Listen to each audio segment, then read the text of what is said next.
Good afternoon. Welcome to Communism in the World, the Victims of Communism Memorial Foundation series dedicated to telling the true story of communist ideology, its history of political implementation, and the legacy of Marxist political economy. I'm Murray Bissett, Director of Academic Programs, and I'm pleased to present to you today Dr. Elizabeth Edwards Spalding, who is a Senior Fellow at the Pepperdine University School of Public Policy and also serves as Secretary of the Victims of Communism Memorial Foundation's Board of Trustees and as a core faculty member in our National Seminar for Middle and High School Educators, which is held every summer in July.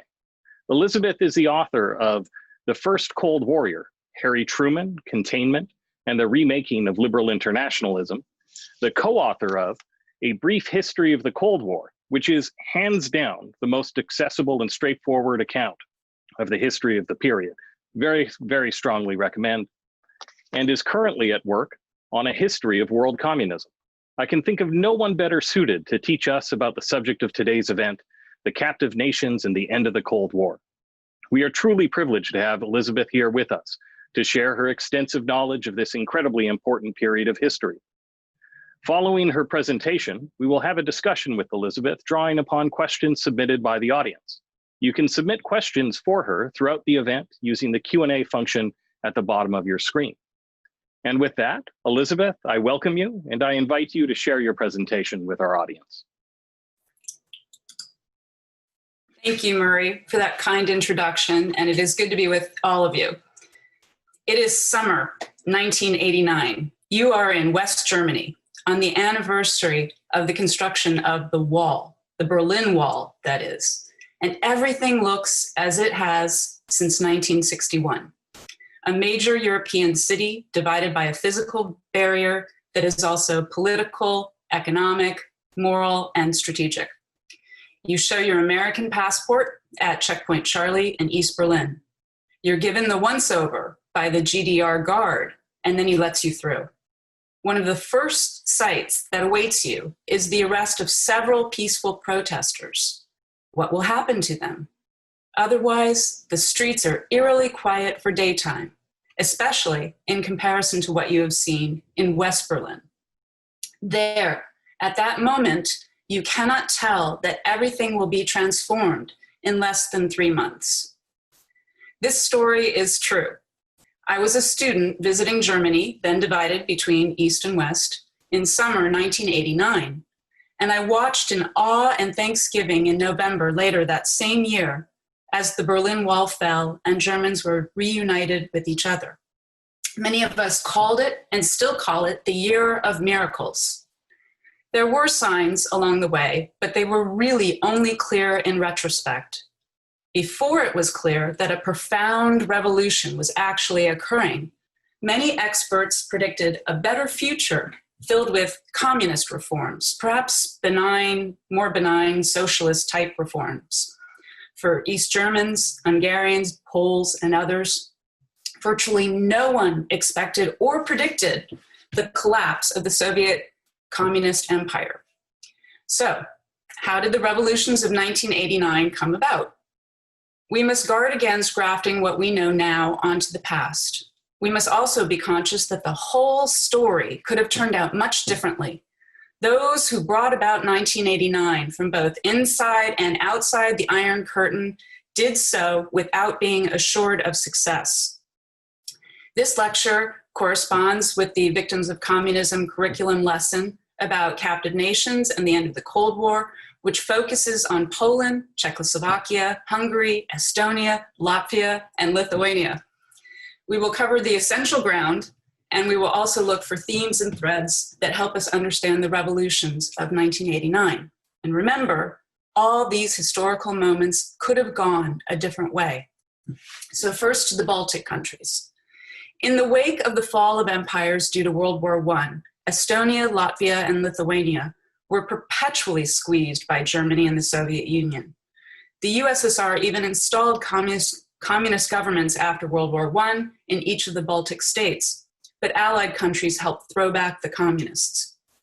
The countries became communist due to the 1939 Molotov-Ribbentrop Pact, the secret agreement between the Soviets and Nazis to split Europe between them. When the Pact was terminated because the Nazis invaded the Soviet Union in 1941, Nazi Germany occupied the Baltic states until late in the Second World War. Before and after that Nazi occupation, the Soviets deported hundreds of thousands from the Baltic countries into the USSR in order to Sovietize them. They also ordered emigration from other parts of the USSR into the Baltic states, especially Estonia and Latvia. The spirit of dissent, though, could not be crushed. The Forest brothers were the most significant armed resistance to Soviet communist rule in the Baltic countries in the 1940s and 1950s. They received help and training from the American, British, and Swedish intelligence services. Individuals and families worked to keep alive national identity and pride. Religious opposition was important, especially from Lithuania's Roman Catholic Church. In the 1970s, the Baltic countries emerged as a center of anti-Soviet dissent, including riots, anti-regime demonstrations, and samizdat, that's unofficial underground publications. The first major public demonstrations against communist regimes occurred in Riga, Latvia in November 1986 and in Tallinn, Estonia in spring 1987. The Singing Revolution captures the time between 1987 and 1991. Especially notable was the Baltic Way of August 23, 1989, in which approximately 2 million people joined hands in a human chain that stretched almost 400 miles across Estonia, Latvia, and Lithuania to commemorate those who had suffered and died in the 50 years since the Molotov-Ribbentrop Pact and to protest communist rule. Estonia, Latvia, and Lithuania regained de facto independence in August 1991, but not before more strife and struggle were visited upon them. This included the Vilnius massacre in Lithuania and the barricades in Latvia. Russia did not start to withdraw its troops from the Baltic states until August 1993, and the final Russian soldier left Baltic soil in October 1999. On to Poland. Talk about being squeezed. Poland could have been seized by the communists in the aftermath of World War I. But 100 years ago, the Poles successfully threw back the Soviets at the Battle of Warsaw. Poland kept resisting and was eventually forced to sign non-aggression pacts with both the USSR and Nazi Germany in the 1930s, and then found itself split between the two at the beginning of World War II. The first mass executions took place in 1939 in Nazi-occupied territory, while hundreds of thousands of Poles were deported by the Soviets to Siberia and Kazakhstan. Now perhaps best known is the 1940 Katyn forest massacre, in which the Soviets killed well over 20,000 Polish military and police officers and other political, religious, business, and intellectual leaders.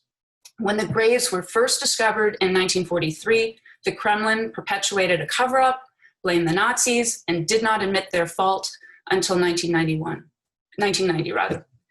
Even though it was among the victors of World War II and had organized the largest underground army in European history, Poland would finally be occupied and forced into communism by the Soviets as a result of World War II. Poles rose up in 1956, 1968, 1970, 1976, and 1980. They were always brutally suppressed by the authorities. Yet a unique combination of religious faith and trade unions persisted in Poland.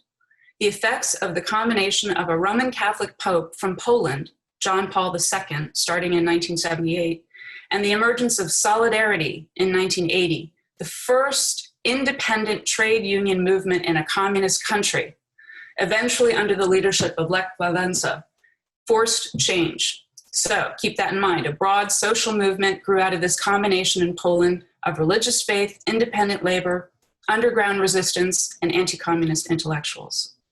But that said, you could still not foresee 1989. In fact, initially it seemed like more of the same from the communists after Polish workers engaged in many and sustained strikes before and after the formation of Solidarity. Martial law was imposed on Poland in December 1981, which included the arrests of thousands of Solidarity members, the killing and wounding of striking workers in shipyards, factories, steelworks, and coal mines, and full censorship and strict curfew. More than 70,000 soldiers and 30,000 police, armed with many, many tanks, armored personnel carriers, trucks, cars, several helicopter squadrons, transport aircraft, all of this carrying out the dirty work. And then throughout, the Soviet, East German, and Czechoslovak armies were on a war footing, and they were ready to step in to help. Hungary. Like the other countries that are considered here, Hungary had a rich pre-communist culture, including in literature, poetry, music, and philosophy. While Bela Kun aspired to be the Stalin of Hungary after World War I, and might have succeeded if Soviet help had arrived, the rest of the country rejected Bolshevism. In the interwar period, Hungary was squeezed, especially by Germany and Romania, and eventually joined the Axis powers in late 1940. When the Soviets liberated Hungary from the Nazis, the occupying Red Army committed hundreds of thousands of rapes and abducted as many civilians. They and others were sent without trial to slave labor camps in the USSR, many reclassified by tens of thousands as war criminals, were kept for years as forced laborers in the Gulag. Thus, it took the communists another world war and its aftermath to gain control. In order to crush resistance, the communists imprisoned or killed those who spoke and acted against them, and dissolved all independent political parties. Opposition to the communist regime was strong in the churches whose properties were seized. The Calvinist and Lutheran churches were the first to accept financial arrangements imposed by the communist state. Perhaps most famously, Cardinal Joseph Mindszenty, the head of the Roman Catholic Church, refused and was arrested in late 1948 and condemned to life imprisonment. Eventually, Catholic bishops reluctantly took an oath of loyalty to the state. In the early 1950s, more than 1 million Hungarians were investigated by the state, which meant almost every third family was subject to various forms of political harassment for no reason. During the same time frame, over 5% of the population was falsely imprisoned. After Nikita Khrushchev's de-Stalinization speech in February 1956, along with events in Poland that same spring and summer, students in Budapest started a grand procession and petition on October 23rd that ignited the Hungarian Revolution. Others joined the students in the streets. After police fired into the crowds, the army joined the revolutionaries and handed out arms to fellow citizens. Outside Budapest, local governments sprang up, peasants reclaimed their fields, prison doors were opened, and the communist bureaucracy disappeared. Cardinal Mindszenty was also freed. By November 3rd, Imre Nagy, a communist reform leader who had been expelled from the Communist Party in 1955, found himself back in power, making concessions and serving as head of a new, genuine coalition government.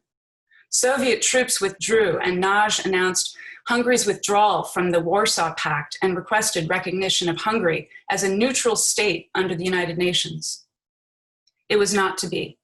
The revolution lasted almost 2 weeks.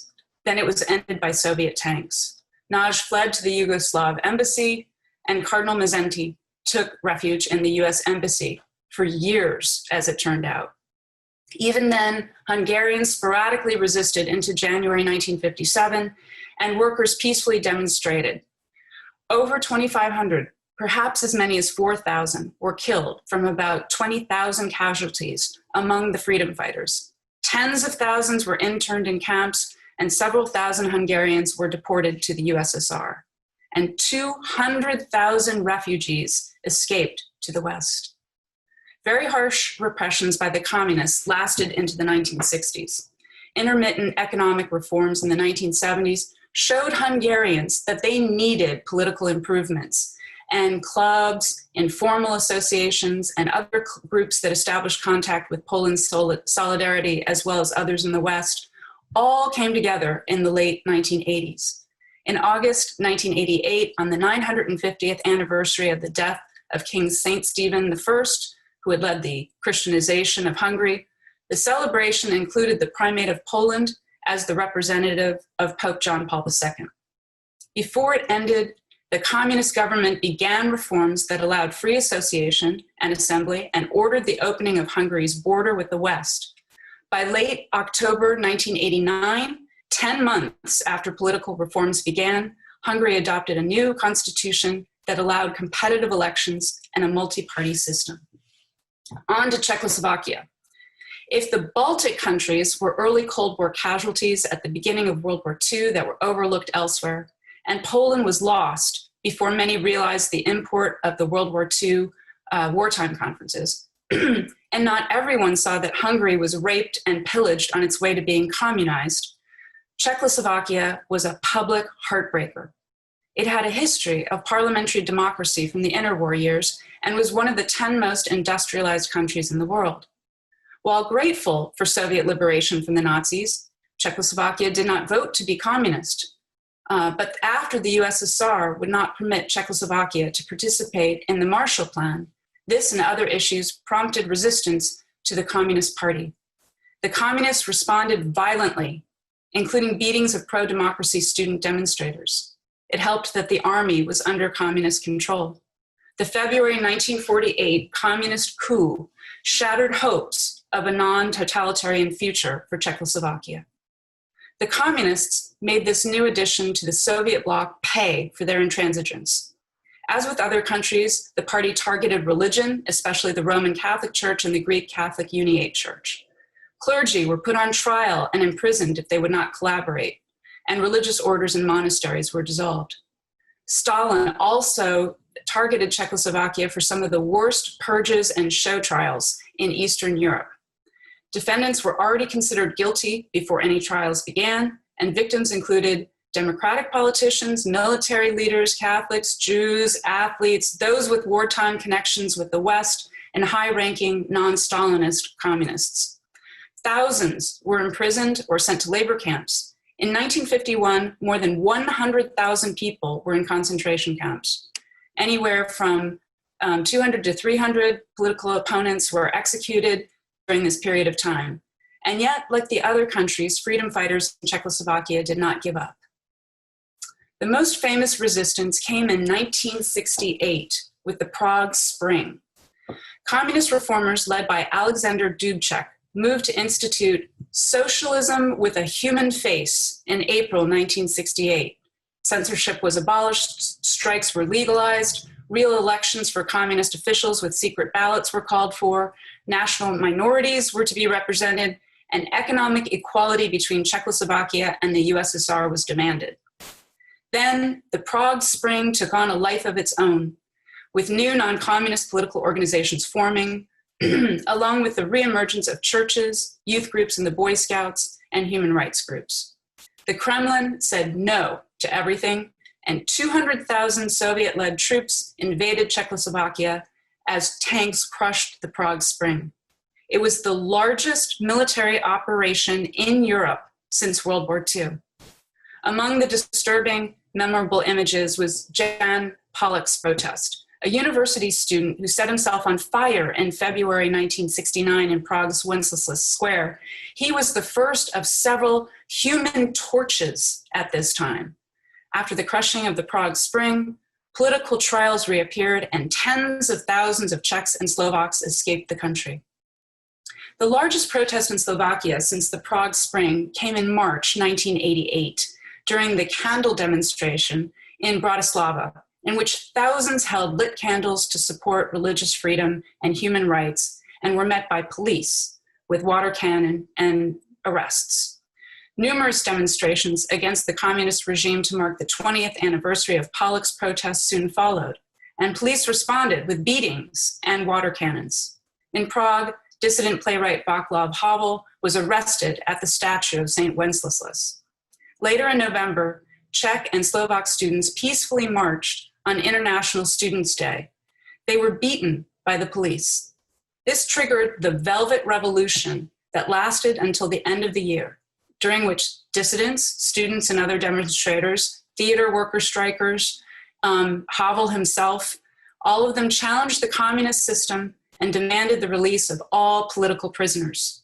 On December 10th, the first largely non-communist government since 1948 was sworn in. By the end of the year, Dubček, the same Alexander Dubček of 1968, was named Speaker of the Parliament, and Havel was elected president of the country.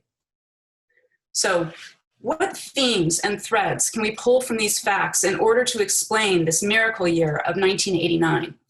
There are internal factors, that is, from within the formerly enslaved countries themselves and from within the Soviet bloc overall, and external factors. Both were present, relevant, and at times they merged together.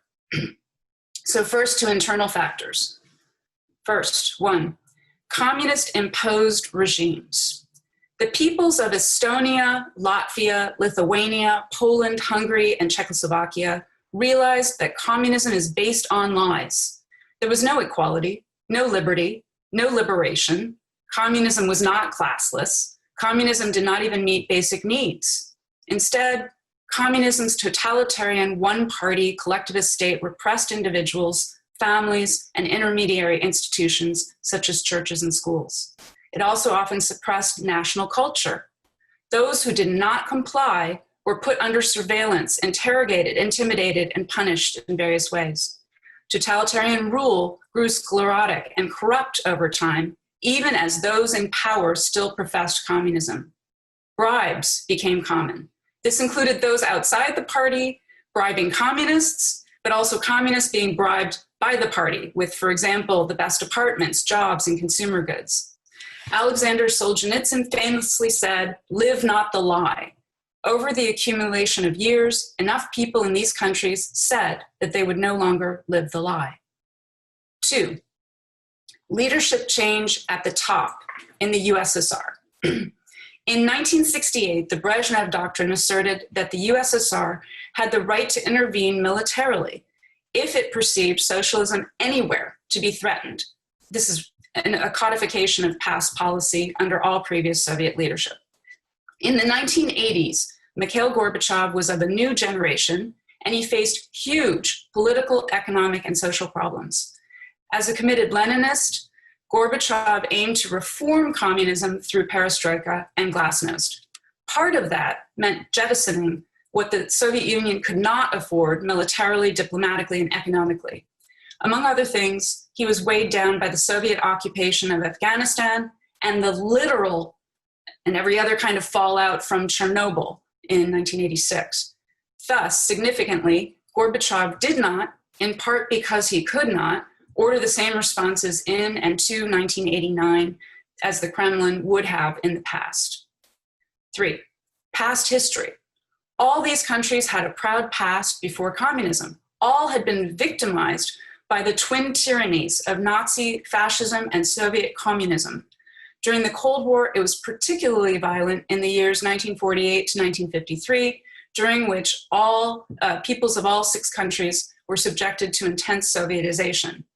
Even this could not stop what they naturally wanted for themselves and their families and fellow citizens.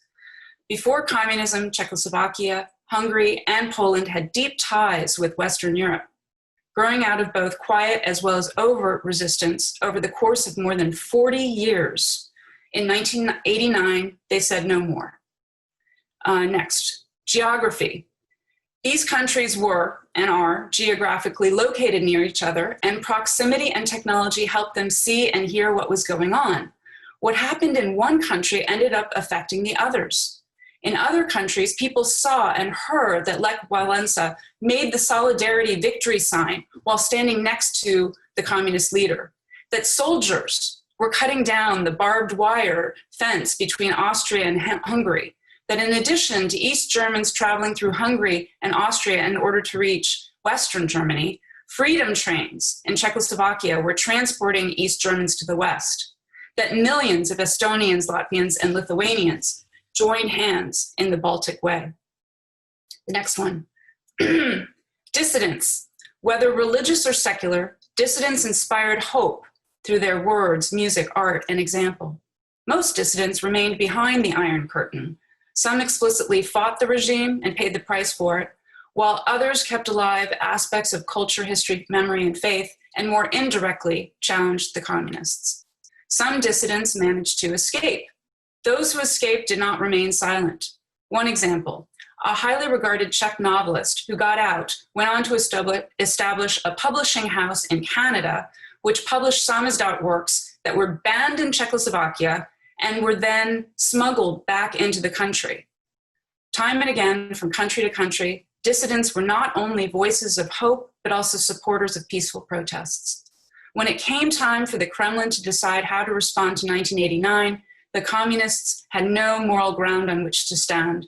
The whole world was watching peaceful demonstrations and actions in all of these 6 countries and elsewhere, and the Soviet Union could not even begin to pretend as if they were responding to violent insurrectionists.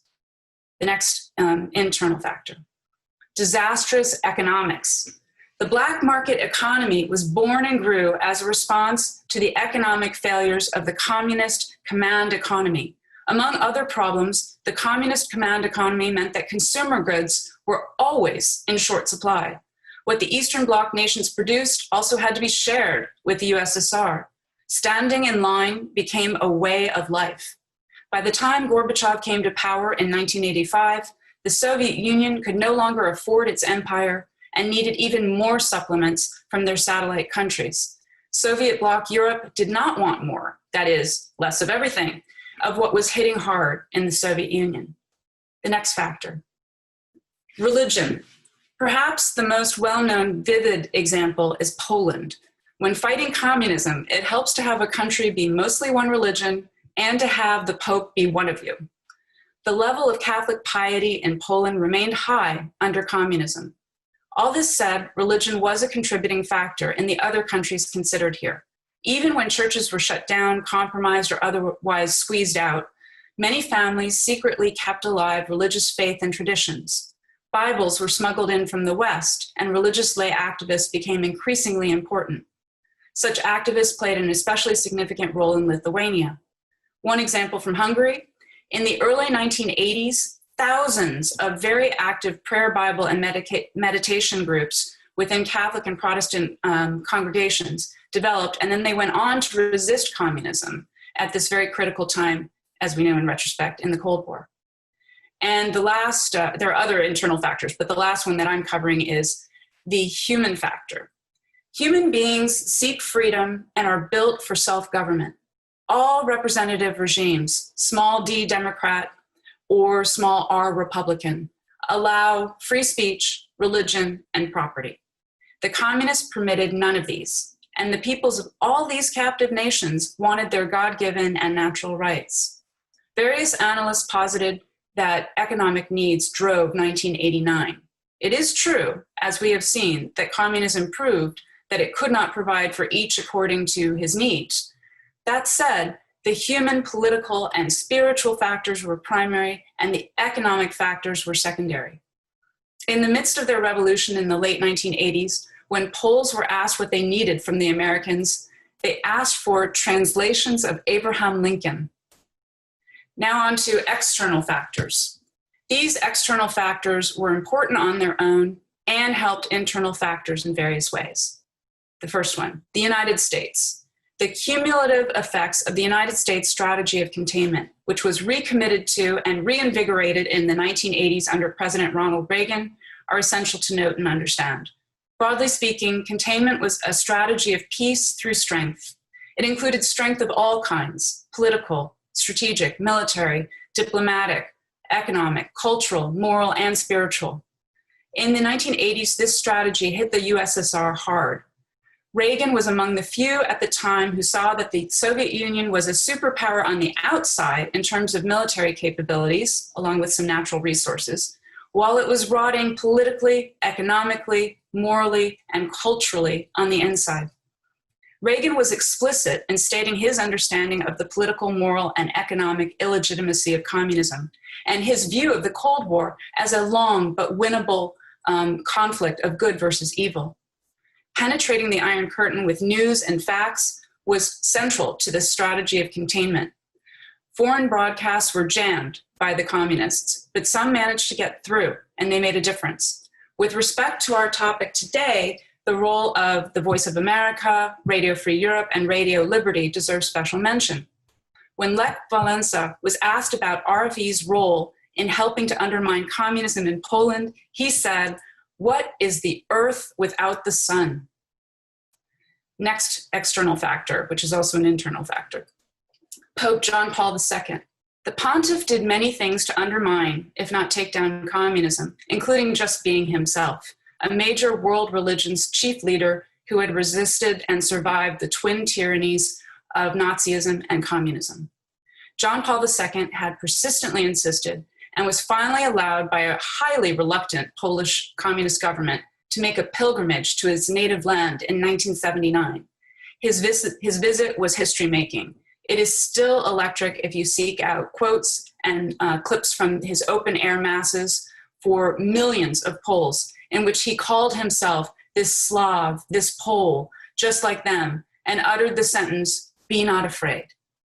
Millions chanted in response, "We want God." When some Catholic leaders in Poland encouraged strikers to return to work, John Paul II in Rome gave his blessing to solidarity in early 1981 and did all he could behind the scenes to help. The next external factor, the Helsinki Accords.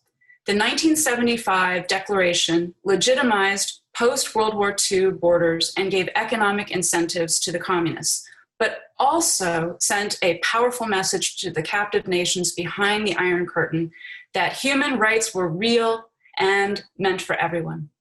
In testimonies after the fall of the Berlin Wall in 1989 and the collapse of the Soviet Union just 2 years later, many dissidents said that the combination of the Reagan administration's commitment and the Helsinki Accords gave them strength to hold on and hold out against communist tyranny.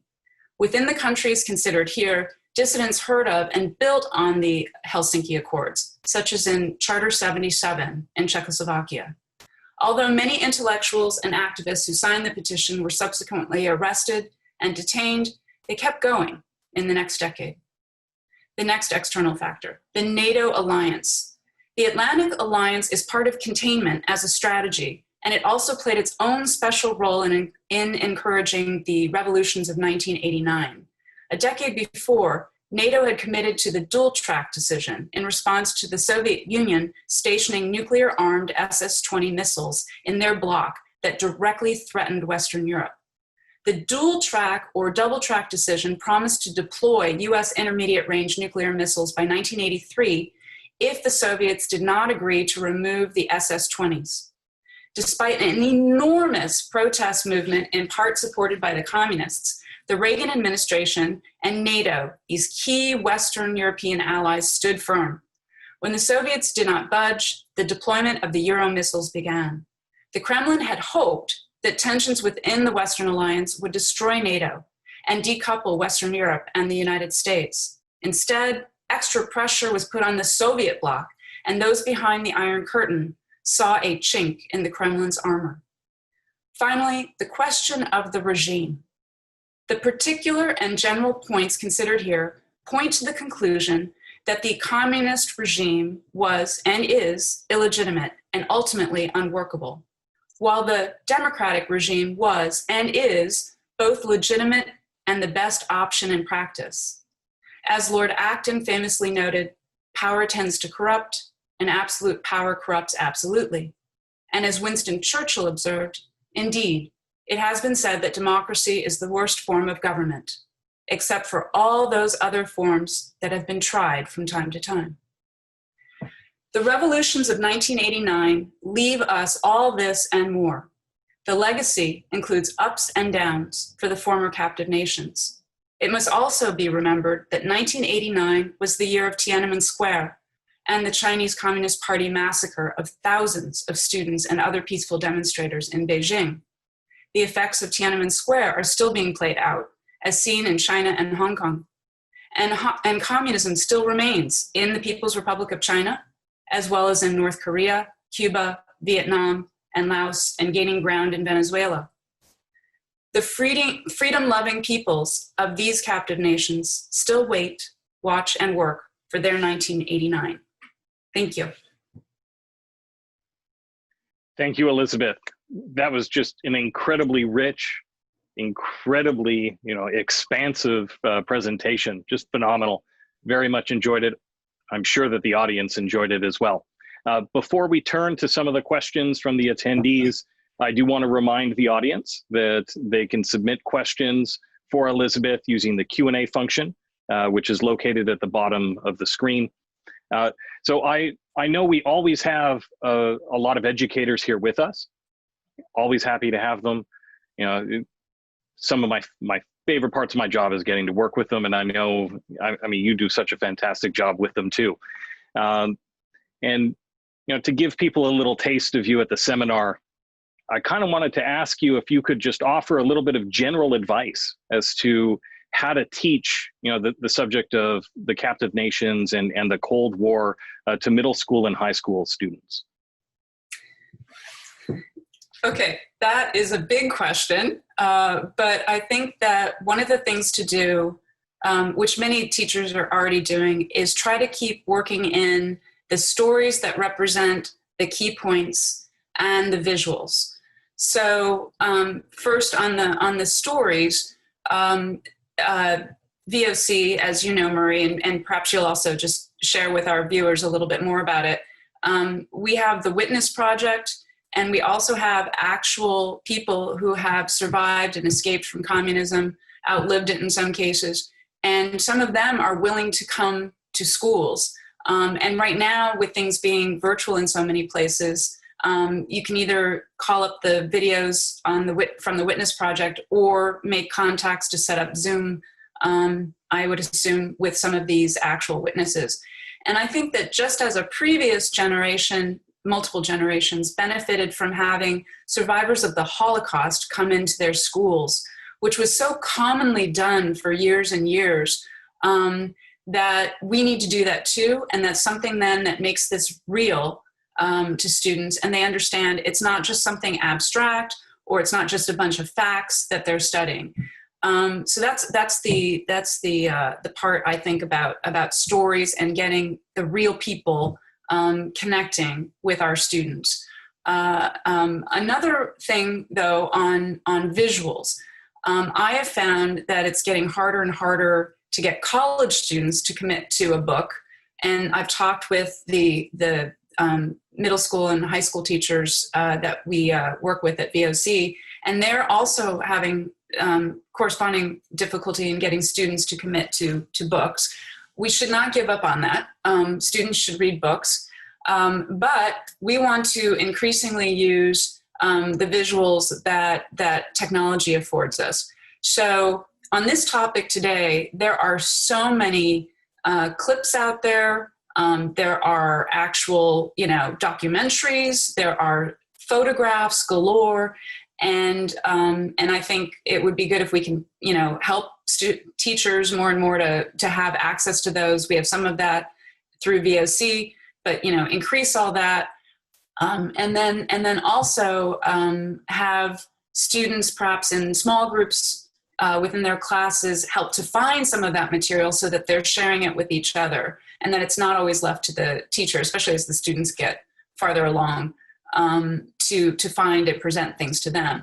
And on the videos, Murray, you again might have a recommendation on it might be YouTube's the best place to go for this, but VOC made a short documentary, essentially a video about the revolutions of 1989 and this miracle year. And remind me, it's 10, 12 minutes, whatever it is. And I think that it's about that long. It would be a great place for people to start for this point about visuals. Yeah, so following on that, visuals are fantastic. Those first person, the personal stories are incredibly helpful for, not just young people, but adults to understand this period of history. One thing that you didn't mention that I know that you use, are speeches and written works. So are there, in terms of like some of the primary documents, do you have any that you would recommend that you think are essential for students and appropriate for middle school and high school students to be able to understand this period?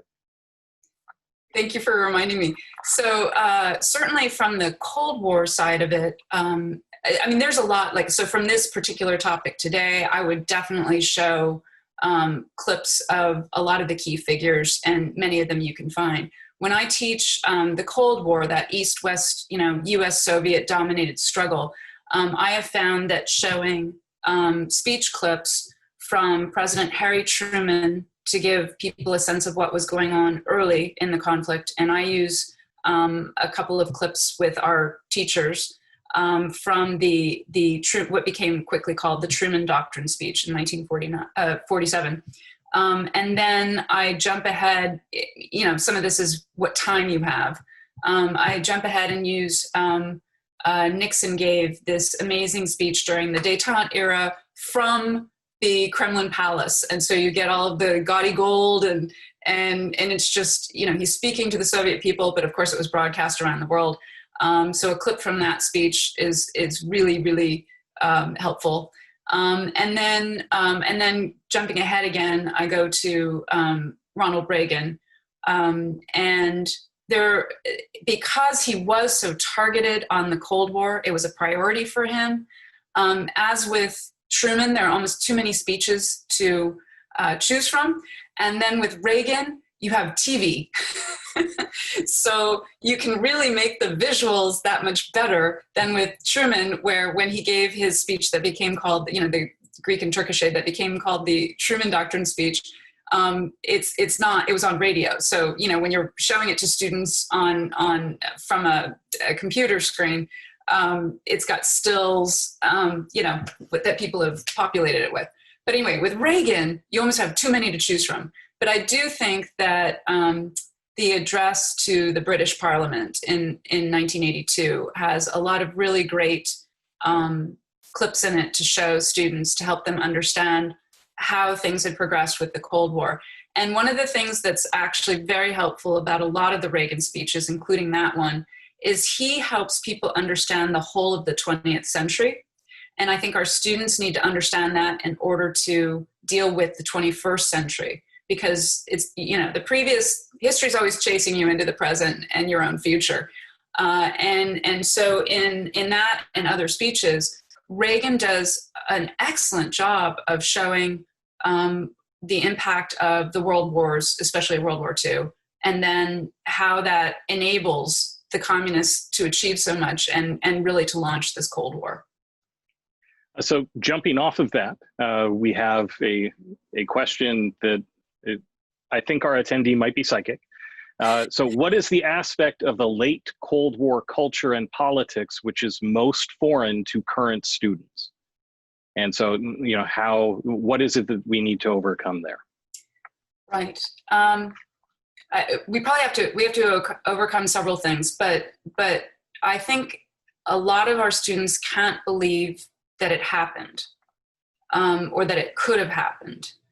And so the explaining that the Cold War was real, first of all, explaining that the way communism played out was real, but explaining that the Cold War was real, it was a conflict, it covered everything, not just geographically, but also all these other areas that I touched on, that it was long, that it was driven by this pernicious ideology on the part of communism that then got played out in so many different ways. And I think that's the main challenge, is explaining to students and helping them understand that it was the longest and in some ways the most complex conflict of the 20th century, that it's still not done. I mean, we talk about the legacy all the time, but I listed the communist countries still with us at the end of the talk, and China's huge. And it's just something that helping students to understand now, as well as roughly, the whole 20th century. Thank you.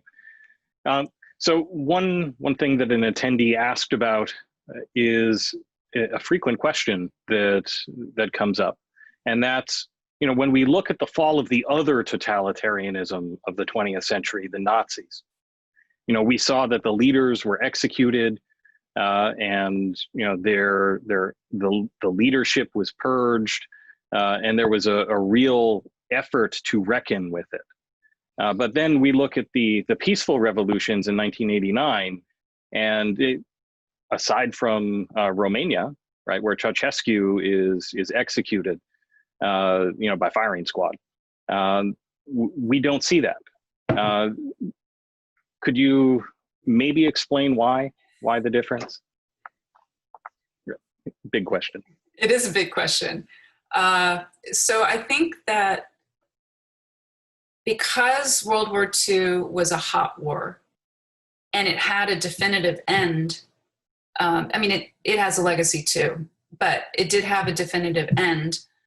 And people said, those are the bad guys. They did the bad stuff. You could go ahead and set up tribunals and have Nuremberg and all that, and talk to people and get witness statements and do the trial. And I think that's a major reason. I don't think it's the only reason. I think with the Cold War, it doesn't track with a hot war. I mean, there are hot wars within it, but it is something that, because it ended peacefully and some of the people who had been part of the party leave the party, some of course stay in the party, but you have this real mix going on of people wanting to go to the next stage. Some of the communists, I think there should have been some sort of, we talk about this from time to time, that there should have been some sort of justice served. But the West really acted with magnanimity, and that's good. But it meant that because President George Bush, 41, and allies at the time, Western allies at the time, didn't want to undermine what was happening. The Soviet Union hadn't yet collapsed. It would take almost 2 years more. Nothing really got going in terms of an actual, like a tribunal. So that's probably more in the weeds than the person who asked the question wanted, but I think those are factors that are really germane. Thank you. Yeah, I tend to think that, one of the roads not taken may have been a, truth and reconciliation type arrangement. The magnanimity, I tend to think is connected to the peaceful fall, right? So they had to cut a deal with the people that were in power, and as a result, the price was that it wasn't going to be Nuremberg. But at the same token, so much of what happened still hasn't come out. And, this is an important part of the memory and the legacy work that the foundation does and tries to support and champion, is bringing the truth of what happened during captivity, to the forefront. And the captive nations tend to lead in that. So kind of carrying on just a little bit, one of the participants asks if it might be helpful to present the Cold War as, still in a sense playing out. So while the Soviet Union officially fell in 1991, given Putin, for instance, could we say that it's still there, or, should we understand it differently? I think that this is part of the reason why Victims of Communism Memorial Foundation and others spend so much time on legacy, because legacy can mean something that just follows on, but legacy can also mean still the playing out. And definitely the Cold War is still playing out all the time. And people will look at you as, what do you mean? The Soviet Union's gone. But this is where it is important. And we've really only had, it depends on how you define a generation, but we've really only had a long generation or a generation and a half since the fall of the Berlin Wall and the collapse of the Soviet Union 2 years later. And so this is something where even if that's ancient history to our students, because they weren't alive, it's still very much the present in many, many people's understanding and experience. And I think it's all the more reason to keep collecting as many statements as possible. The Witness Project and others are so important. Keep pushing for archives to be opened and to get the information out there. I think there are still some Stalin archives that haven't been opened or processed yet. That was still the case a while ago. I haven't tracked it in very recent years, so I don't know. But for sure, with China, they kept saying they were going to be open, things open, then they would close. So there's some scholars that have managed to get some information, but now it's closed again. There are all these things that are still going on. And I do think teaching our students to understand that the Cold War, in a sense, is an ongoing conflict is important, and then to help them understand that there are different stages within the Cold War. And it doesn't mean that it was the same conflict all the way through, just as any shorter conflict isn't the same conflict all the way through. Thank you. So one of our attendees would like to take us all the way back to the beginning, to the origin of the captive nations, and to ask about Yalta. Just how important is it to understand what happened at Yalta, and would you be able to tell us, why it is that the real allies, so Churchill and FDR, gave the concessions to our ally only out of necessity, Stalin, the previous ally of Hitler? Yes, there are these moments in history where you just want to cry. And I truly think Yalta is one of them. Churchill was such a committed anti-communist. And so it must have wounded him to have agreed with that. I know a lot of times he's presented as cold and calculating, but I think he felt keenly the decision he had to make.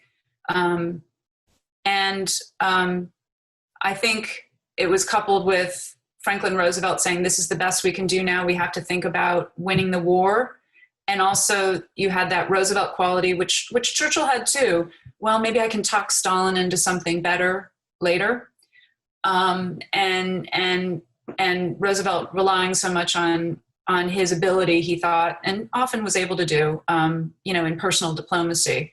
And for him, not at that point fully understanding what Stalin was about, and that Stalin was rubbing his hands and all excited about, oh my gosh, the Red Army's already occupying places, and now I'm going to be able to take over.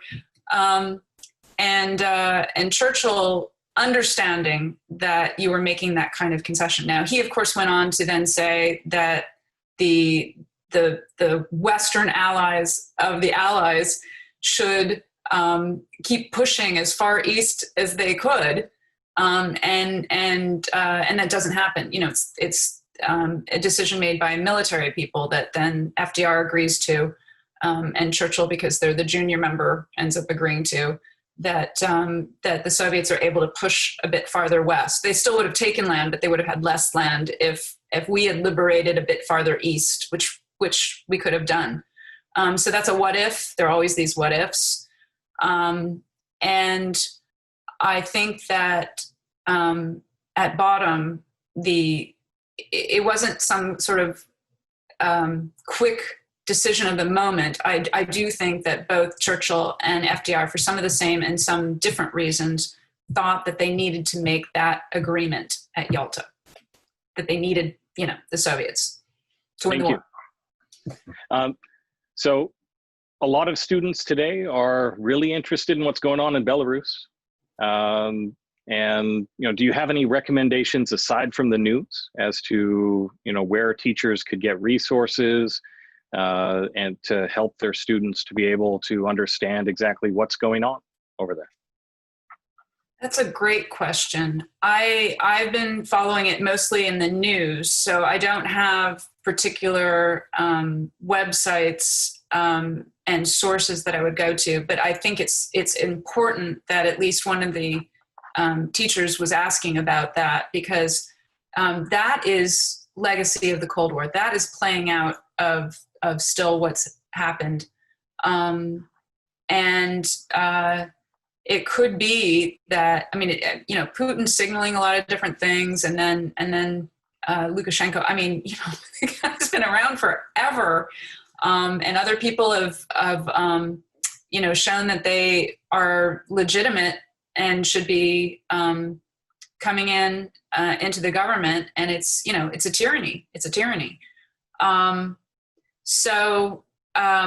I'll give that some thought. Maybe we can post something later, but I don't actually have a particular site to send people to right now, other than I would say on this one, it's important to read more than one news source when you're reading about the same thing, because sometimes certain journalists have different access to what's going on in Belarus. And so, if you're reading what a major American paper says, good, maybe read a couple more, and then look at what the European, a couple of the European papers are saying, to get just fact-based information.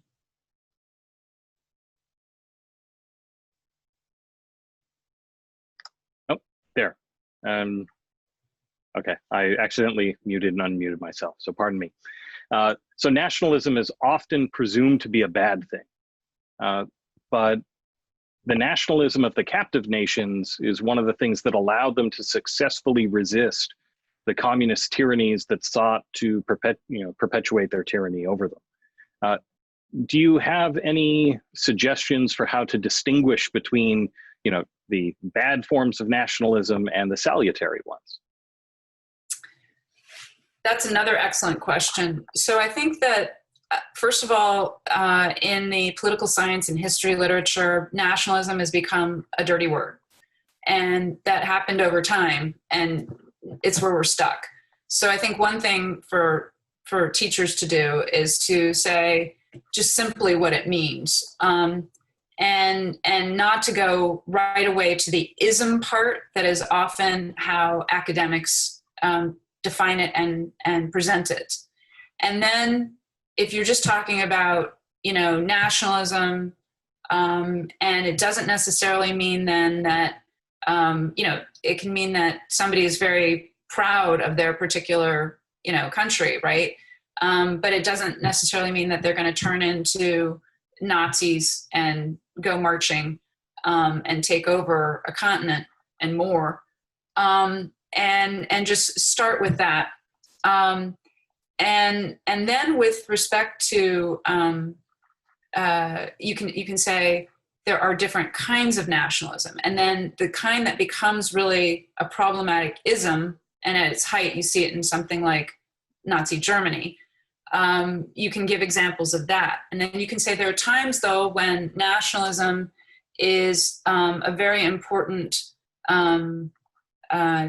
tool, and even it becomes a power, if you will, certainly in the case of the captive nations.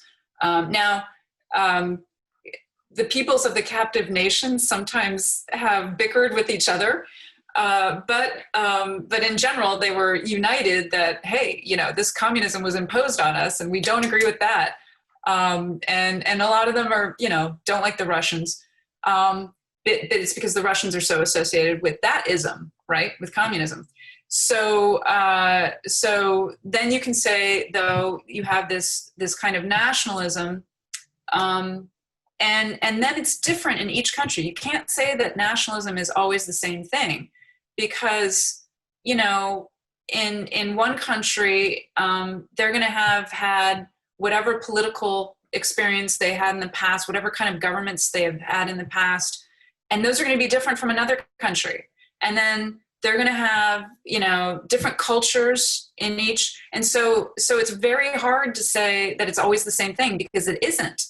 And I think part of what the captive nations show, and then what our topic today about getting to the revolutions of 1989 shows, is that it was a strength that, Poles were still proud of being Polish.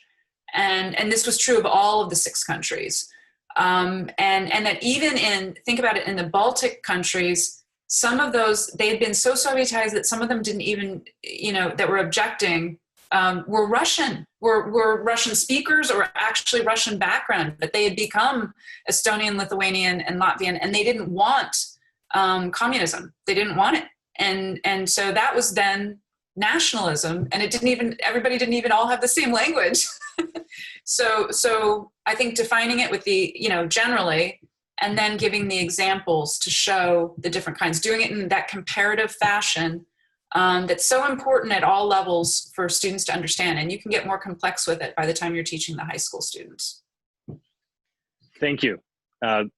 Elizabeth, thank you for joining us, and thank you for your ongoing work in helping us to learn the critical lessons of the history of the Cold War. I'm really looking forward to the next book on the history of global communism, as no doubt all the alumni from the seminar are also looking forward to it. I want to thank all of you for attending today's program, and I ask that you please join us for our next scheduled event in the Communism in the World series, which will take place on Tuesday, October 27th at 4 p.m. Eastern, when the subject will be the women's rights movement in China. We will be joined by Dr. Letta Hong-Fincher, a scholar, journalist, and associate research scholar at Columbia University Weatherhead East Asian Institute, whose latest book, Betraying Big Brother, The Feminist Awakening in China, was named one of the best books of 2018 by Vanity Fair, Newsweek, and Foreign Policy Interrupted, among others. You can find more information about upcoming events, our curricular resources, our Witness Project episodes, and other professional development opportunities for teachers at victimsofcommunism.org. You can also follow our work on Facebook and Twitter at VO Communism. For the Victims of Communism Memorial Foundation, I'm Murray Bissett. Thank you all again for attending, and have a great day.